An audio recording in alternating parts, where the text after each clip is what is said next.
Boa tarde a todos.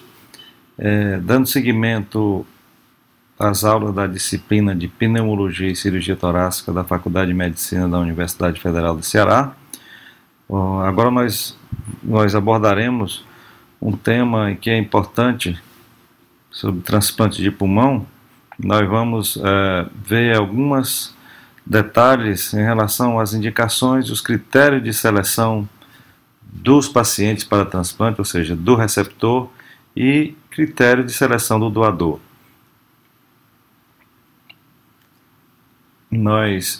Alguns dados importantes que vamos relatar em termos da história do transplante, brevemente, só para nos situarmos em relação à história do transplante de pulmão. Começou em Toronto, no Canadá, em 1983, o grupo do Dr. Joel Cooper realizou o primeiro transplante de pulmão com sucesso no mundo, um paciente portador de fibrose pulmonar. 6 anos depois, ou seja, em 1989, aqui no Brasil, mais precisamente em Porto Alegre, o Dr. José Camargo realizou o primeiro transplante com sucesso, que foi também o primeiro transplante da América Latina. No Ceará e também região norte e nordeste, nós realizamos aqui, Antero Gomes, a pessoa que vos fala, em junho de 2011, fizemos o primeiro transplante de pulmão do norte e nordeste do Brasil, aqui em Fortaleza. Quais são as indicações de transplante de pulmão atualmente? As indicações gerais, normalmente se indica o transplante de pulmão para o paciente que tem uma doença pulmonar terminal, tem uma limitação funcional grave e uma expectativa de vida não mais do que 2 anos, se não for submetido a um transplante de pulmão. É um paciente que não tem mais nenhuma alternativa terapêutica, ou seja, ele já fez tudo que tinha em termos de tratamentos clínicos, medicamentosos, e o paciente continua grave e dependente de oxigenoterapia para sobreviver. Geralmente indica-se, os guidelines mais recentes mostram que devemos fazer transplante de pulmão em pacientes com idade menor do que 65 anos. Naqueles mais jovens, abaixo de 55 anos, se indica o transplante bilateral, e nos pacientes um pouco mais idosos, ou seja, acima de 55 anos, com o transplante bilateral, uma cirurgia mais prolongada e de mais riscos, portanto, no pós-operatório, então se indica para esses pacientes o transplante unilateral.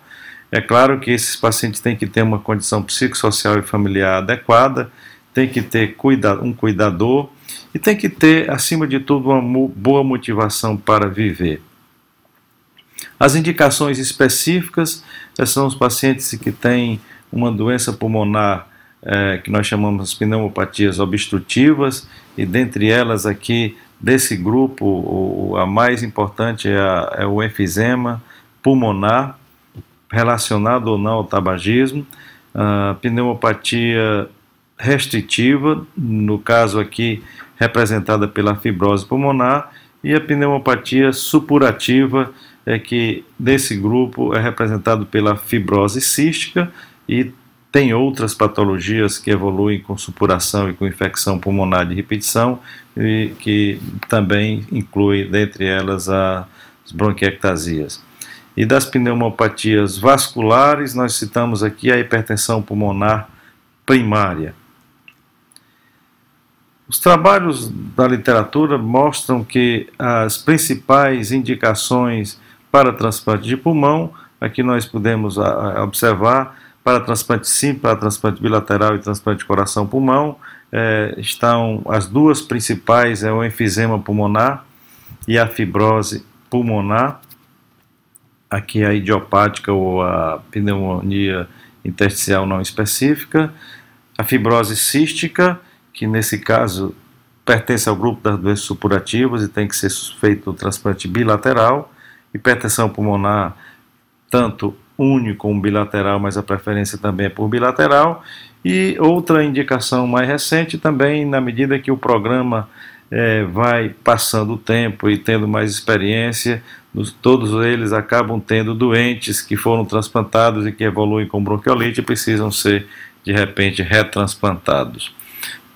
Um detalhe interessante é que tem se observado que a cada ano que se passa tem surgido mais doentes com fibrose pulmonar idiopática e que em muitos centros hoje essa é a principal indicação do transplante pulmonar, seguido do DPOC, do enfisema pulmonar.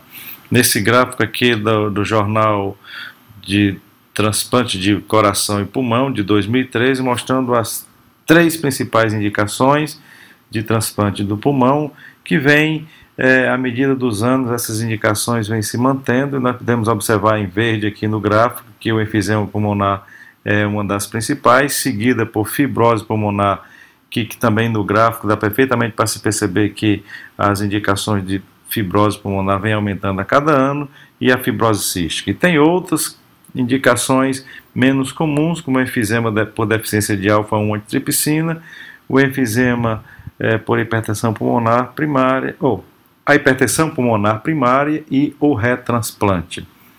E quais são os tipos de transplante que se faz, que se indica? Nós já citamos. Os pacientes podem ser submetidos ao transplante unilateral ou bilateral.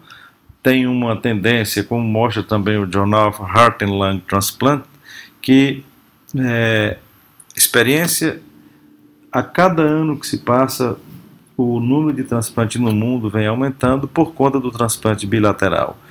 Nós iniciamos a nossa experiência com transplante unilateral, e em seguida também já passamos a fazer transplante bilateral naqueles pacientes cuja indicação é para esse tipo de procedimento.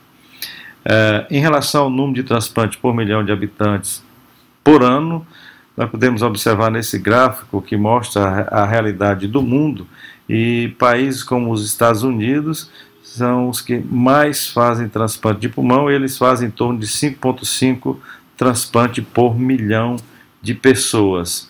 O Canadá já faz um pouco menos, e aqui nós podemos observar que em 2012 os americanos fizeram 1.722 transplantes para uma população de 313 milhões de pessoas, representa exatamente 5,5 transplantes por milhão de habitantes. No Brasil nós realizamos um número muito pequeno, nós podemos ver nesse gráfico que o Brasil realiza em torno de 0,4 transplantes por milhão de pessoas, ou seja, realiza em 2012 foram feitos somente 69 transplantes de pulmão. E aqui nós podemos ver que só a população do Norte e Nordeste é de 70 milhões de habitantes. Se nós fizéssemos 2 transplantes, ou seja, pouco menos da metade do que os americanos, só no Norte e Nordeste eu teria que fazer 140 transplantes por ano. Então nós temos muito que crescer em relação à questão de oferecer um número maior de transplantes para a população, ou seja, nós temos um déficit, a demanda é maior do que o que na realidade nós estamos fazendo. Esse gráfico aqui de 2013 mostrando que o transplante de pulmão ainda se faz muito pouco. Em 2013 foram feitos somente 80 transplantes de pulmão, que representa 0,4 por milhão de pessoas. O Ceará já é o 3º estado do país, juntamente com São Paulo e Rio Grande do Sul, que mais tem feito transplante de pulmão. Como fazemos a seleção do doador? Na verdade, essa é uma das dificuldades, porque embora tenhamos um número grande de transplante, de doador por milhão de pessoas, como se observa no gráfico da Europa, no Brasil em torno de 10,7 doadores efetivos por milhão de pessoas. No Ceará, nós somos hoje o 3º estado com o maior número de doador efetivo por milhão. Em 2012 foram 21,4 por milhão de pessoas, mas embora tenhamos um número grande, um percentual muito pequeno tem um pulmão capaz de ser aproveitado. E esse percentual realmente é muito baixo. Nós estamos fazendo um estudo para avaliar qual seria o percentual no nosso meio. E o que se observa é que a cada ano se aumenta o número de pacientes na lista de espera, e o aumento anual de receptores em lista é grande, é maior do que o aumento proporcional do número de doadores. Esse gráfico mostra exatamente que aumenta-se anualmente o número de receptores em lista, mas o número de doadores não tem aumentado na mesma proporção, e por conta disso muitos doentes acabam morrendo enquanto estão na lista de espera por um pulmão viável. Em São Paulo tem um trabalho publicado no Jornal de Pneumologia do grupo do INCOR, onde eles avaliaram 348 doadores e só foram aproveitados 17 pulmões para transplante, ou seja, um índice de aproveitamento de 5%. A maioria desses pacientes acabam tendo um pulmão descartado por déficit na oxigenação, ou seja, uma gasometria ruim, por infecção ou outras contraindicações menos comuns. As principais problemas que levam ao não aproveitamento do pulmão seria principalmente a aspiração, contaminação do pulmão, e o paciente acaba desenvolvendo pneumonia, atelectasia. Muitos deles que sofreram trauma também acabam tendo contusão pulmonar importante e por isso prejudicando o índice de oxigenação e esse pulmão acabando sendo descartado.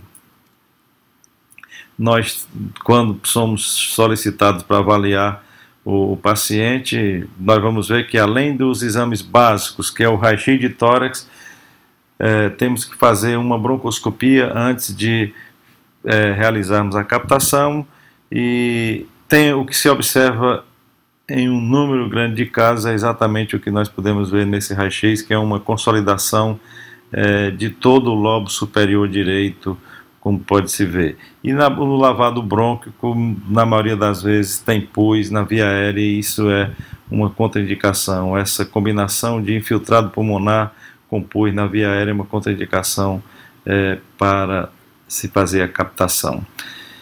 Os exames específicos para o pulmão são poucos e são simples. Se faz um raio-x de tórax ou uma tomografia e uma gasometria. Claro que os exames laboratoriais, os exames sorológicos, o tipo sanguíneo tem que ser compatível, o tamanho do pulmão tem que ser compatível com o tamanho do receptor. Se tudo isso estiver ok, gasometria com índice de oxigenação bom, ou seja, 300 milímetros de mercúrio, com um paciente em um regime de ventilação mecânica com FO2 de 100%, faz-se uma broncoscopia, que é o último exame a ser realizado. Então, tem alguns critérios para seleção do doador, bem gerais, mas são importantes. O paciente, no geral, tem que ter menos de 55 anos, mas se tiver mais do que 55 anos e com os outros critérios normais, ele pode ser aceito. O raio-x de tórax limpo, uma pressão arterial de O2 acima de 300 com FO2 de 100% e um PIP de 5. História de tabagismo, fumante menos de 20 anos maço, ausência de trauma torácico, nenhuma evidência de aspiração ou sepse, ausência de secreção purulenta na broncoscopia e um tempo de ventilação mecânica menor do que 48 horas. Esses seriam os critérios de um doador ideal, que é muito raro nós encontrarmos isso. Por isso mesmo, alguns desses critérios, desde que tenhamos uma oxigenação perfeita e um raio-x limpo, os outros critérios podem ser relevados, pois são menos importantes.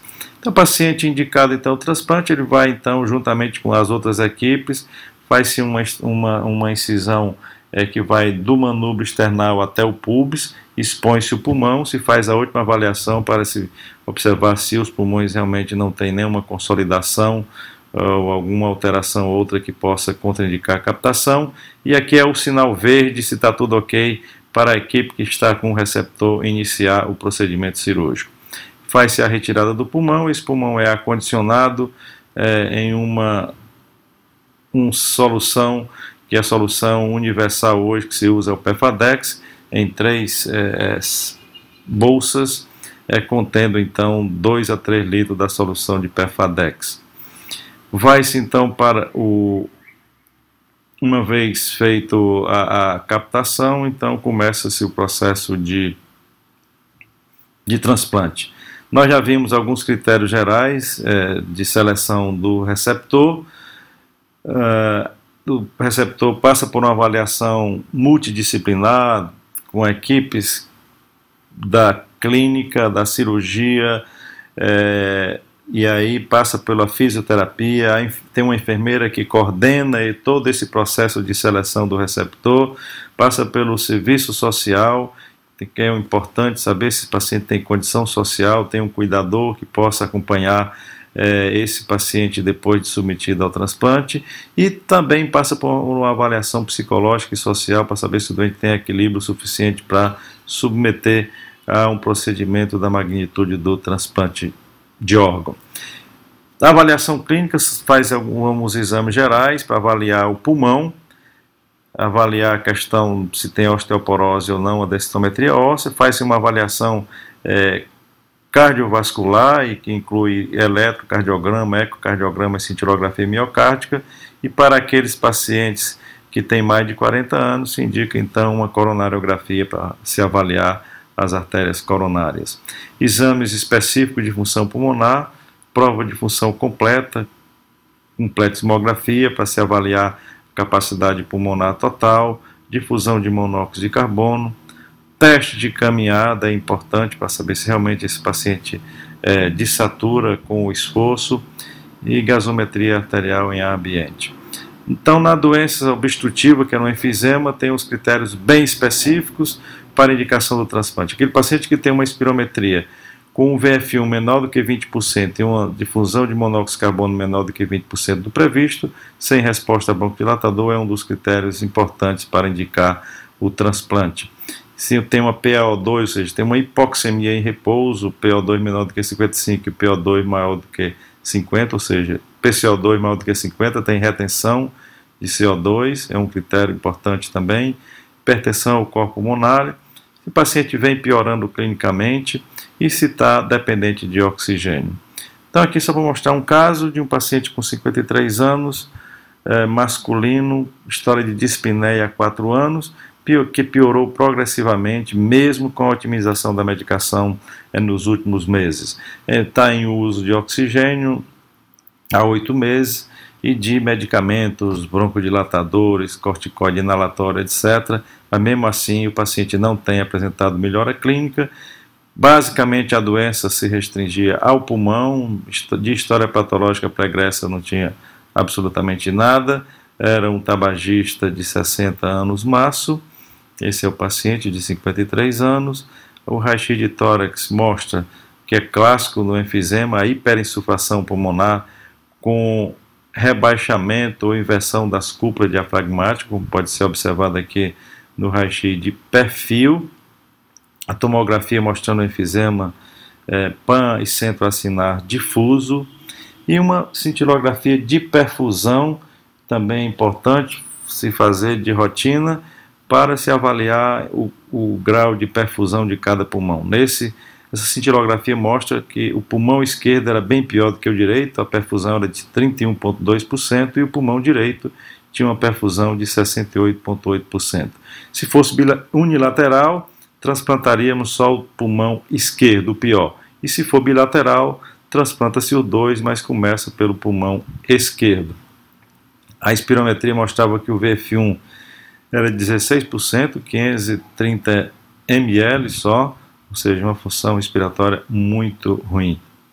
Esse era o pulmão desse receptor, pulmão enfisematoso, e esse aqui foi já no transoperatório, depois de implantados os 2 pulmões de um doador bom. O raio-x do pós-operatório imediato, mostrando já o retorno das cúpulas diafragmáticas para uma posição normal, a curvatura normal, e nesse caso aqui apresentando um pequeno edema, uma pequena congestão do lobo inferior direito. Na doença restritiva, aí as indicações, paciente que tem uma sintomatologia importante, uma doença progressiva, uma expectativa de vida abaixo de 2 ou 3 anos, uma espirometria com uma capacidade vital entre 60% e 70% do previsto e uma difusão de monóxido de carbono muito ruim. Esse paciente geralmente já está apresentando hipoxemia, dispneia em repouso, e no teste de caminhada ele desatura muito, no teste de caminhada de 6 minutos. Geralmente esse paciente tem alguma hipertensão pulmonar associada, e a diminuição da função respiratória avaliada pela espirometria e pela difusão de monóxido de carbono com queda de mais de 15% nos últimos 6 meses é uma indicação de colocação em lista para o transplante desses pacientes. Está aqui um caso de um paciente de 61 anos, apresentava uma clínica de dispneia e tosse crônica há cerca de 3 anos, em uso de oxigenoterapia domiciliar há 6 meses e também usando prednisona. Esse paciente é muito limitado e muito restrito ao leito, de doença pregressa não tinha absolutamente nada e também era um não fumante. O raio-x mostra então um pulmão pequeno, que é uma doença restritiva, essas opacidades, principalmente corticais e hilares, com favelamento, que pode se observar muito bem aqui, favelamento em lobos superiores e em lobos inferiores, com bronquiectasia de tração e cistos maiores, cistos aéreos nos lobos inferiores. Esse paciente tinha uma cintilografia de perfusão que basicamente o pulmão esquerdo era excluído funcionalmente, 20,2% de perfusão, e no caso da fibrose pulmonar, 61 anos, esse paciente é um ótimo candidato para um transplante unilateral esquerdo, e foi exatamente isso que foi feito. Ele tinha esse pulmão preto e recebeu esse pulmão à direita, um pulmão do doador. Então o paciente, no pós-operatório imediato, no raio-x da esquerda, podemos ver um pulmão já bem expandido, com os 2 drenos torácicos, que no 6º mês, pulmão esquerdo transplantado basicamente com a transparência pulmonar normal, e o pulmão nativo à direita pequenininho. Uma tomografia desse paciente no 6º mês, nós podemos comparar um pulmão ruim, nativo, à direita, e à esquerda, o pulmão esquerdo, basicamente com uma transparência normal, pequeno espessamento da cissura. Esse é o paciente que foi, então, recebeu o pulmão esquerdo. E uma gasometria no 6º mês, mostrando aqui um VF1 no pré-operatório de 1,81 litros e no pós-operatório de 2,97. Uma saturação de oxigênio de 89 no 6º mês de 99. Então, a melhora expressiva da função respiratória desse paciente. Então, qual é a nossa experiência hoje no Ceará? Nós estamos no mês de setembro de 2014. Nós fizemos até agora, de 2011 até 2014, 24 transplantes, 4 em 2011, 4 em 2012, 8 em 2013 e já 8 em 2014. Aqui os registros da BTO, Associação Brasileira de Transplante de Órgãos, mostram que o Ceará está em 3º lugar em número de transplantes por ano. Isso aqui é um registro só até 1º de setembro de 2014. Só 4 centros esse ano realizaram o transplante de pulmão, incluindo o Ceará e Minas Gerais, e os 2 maiores centros, São Paulo e Porto Alegre. De onde nós transplantamos? Qual é a origem dos nossos pacientes? Nós hoje somos referência para o Norte e Nordeste, então transplantamos o maior número de pacientes do Ceará, mas transplantamos pacientes oriundos de Pernambuco, da Bahia e do Rio Grande do Norte. O número maior foi de transplante unilateral, mas já realizamos 31,2% de transplantes bilaterais. Isso aqui é mais um exemplo de um transplante bilateral de um paciente jovem de 18 anos com fibrose pulmonar, e pela idade esse paciente tem uma expectativa de vida longa, então a indicação melhor é de um transplante bilateral, como nós podemos ver no raio-x da direita após a realização de um transplante bilateral. Esse era o pulmão que esse paciente tinha, completamente fibrótico e bolhoso, e ele recebeu esse pulmão de um doador, um pulmão em excelentes condições para ser transplantado. e aqui após o implante bilateral, por essa incisão, uma bitorectomia com secção do externo, que é a incisão de Clan-Michel. Fizemos isso, os primeiros casos foram assim, atualmente já estamos fazendo torectomia bilateral com preservação do externo. Aqui a incisão de Clan-Michel, como é que fica. Esse paciente saiu muito bem, o raio-x já alguns meses depois, e esse paciente passou a ter uma qualidade de vida normal. Para finalizar, desses 24 pacientes, nós temos 80% de sobrevida ao longo dos 3 anos de experiência em transplante de pulmão no estado do Ceará. Aqui um momento com os principais, com alguns dos nossos transplantados, mostrando o transplantado mais jovem, de 18 anos, e o de mais idade, os dois aqui de 61 anos. Obrigado pela atenção de todos vocês e até a próxima aula.